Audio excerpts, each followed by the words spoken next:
2020 Mercedes-Benz GLB250 review fitting in and standing out.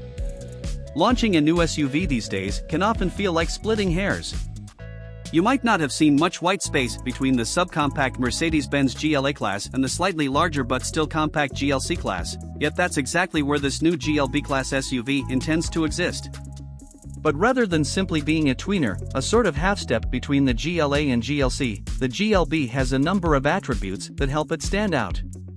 In fact, given the choice between all three, the GLB is the one I'd want to park in my garage. Part of what helps the GLB stand out is its design. You can certainly see elements of Mercedes' other new SUVs here, specifically in the lower front fascia and the shape of the taillights.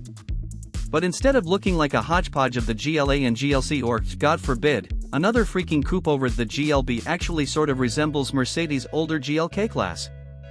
It's boxy in all the right ways. I also like how you can change the GLB's aesthetic depending on which options you choose. Stick with a smaller set of 18-inch wheels and the standard styling, and the GLB is a rugged little cututa. Go for 20-inch wheels and pick the AMG line exterior like the car you see here, and the GLB almost looks like a grown-up hot hatch. Dimensionally speaking, the GLB and GLC are extremely similar. The GLC is a little bit longer and a little bit wider, but the GLB is taller. It might not surprise you to learn that the GLB's squared-off edges allow for slightly more headroom and cargo space than the GLC, but interestingly, it offers more front and rear legroom, too. Of course, that's if you spec the GLB in its standard, 5-passenger configuration. Yes, you can get the GLB with a third row of seats and $850 upcharge, but I wouldn't recommend it. I've looked at the cargo area of my 5-seat test car from every angle and I just can't imagine cramming a third row in there, especially since it'll impede on second-row legroom and cargo capacity. If you're planning to schlep a sizable brood on the regular, you probably need a larger vehicle.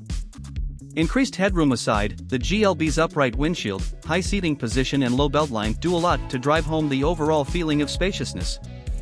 You can see all the way down the gradually sloping hood, and the relatively thin A-pillars don't hurt sightlines too much. Taller folks won't have issues getting comfortable up front or in back. Get the $1,500 panoramic sunroof for maximum wide-open effect. The GLB's big, two-screen infotainment setup sits below the base of the windshield, adding to that great outward visibility. A pair of 7-inch screens are standard, but the $2,250 premium package pumps those up to 10.25-inch displays, with crisp graphics and bright colors, and reconfigurable layouts and designs.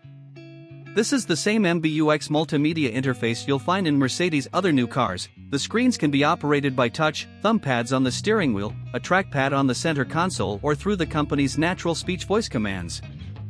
MBUX gets a thumbs up for its standard inclusion of Apple CarPlay, Android Auto and a wireless hotspot, not to mention the super cool augmented reality overlays that display on the forward-facing camera when you're in an active navigation route. On the other hand, I still find the voice-activated virtual assistant to be a little finicky. Sure, I can say, "Hey, Mercedes, I'm cold," and the car will automatically crank up the heat. But if I'm having a conversation with a passenger and I so much as mention the word Mercedes, the system pipes up with, "How can I help you?" Is there such a thing as AI tech being too helpful? The driver assistance technology loadout is also impressive, though you have to pay to play. Mercedes Attention Assist and Brake Assist are standard, as is the federally mandated backup camera, but every other driving aid is sadly locked behind the paywall. The $2,250 driver assistance package gets you most of the things you really want, including adaptive cruise control, lane keeping assist, blind spot monitoring, lane change assist, route-based speed adaptation and more. A further $1,090 parking assistance package tacks on a surround view camera and an active parking aid. All of these systems work as advertised, and nicely integrate into the behind-the-wheel experience. The lane-keeping system doesn't ping-pong you between white lines, and the adaptive cruise control smoothly raises and lowers the car's speed. Everything about the GLB's on-road vibe is pretty easygoing. The chassis is nicely tuned to filter out harsh bumps in the road even on these big, 20-inch wheels, but translates just enough feedback to the driver to let you know what's happening at road level. The steering is light, but quick to respond.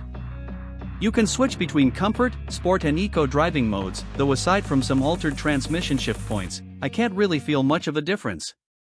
There's an individual setting, too, but you have to manually select it each time you start the car. This annoyance isn't unique to the GLB, by the way. Why let me create my own setting but then force me to toggle the drive select dial up from comfort to sport to individual every single time? Mercedes-Benz only offers its new SUV in GLB250 guys for now. Front-wheel drive is standard, but 4MATIC all-wheel drive is available for $2,000. Get 4MATIC and you also get an off-road drive setting, which reduces throttle response and keeps the anti-lock brakes from intervening too quickly. Hill descent control is available, too, but let's be honest, the GLB250 is as much an off-roader as it is a 7-seater. Under the hood, the GLB employs a 2.0-liter, turbocharged, 4-cylinder engine, good for 221 horsepower and 258 pound-feet of torque. That's not a ton of power. Mercedes-Benz estimates a 0 to 60 mph time of about 7 seconds, but it's enough for zipping through the city and passing Priuses on the highway. The 8-speed, dual-clutch automatic transmission shifts quickly, but more importantly, smoothly. As for fuel economy, the GLB is about on par with other subcompact SUVs.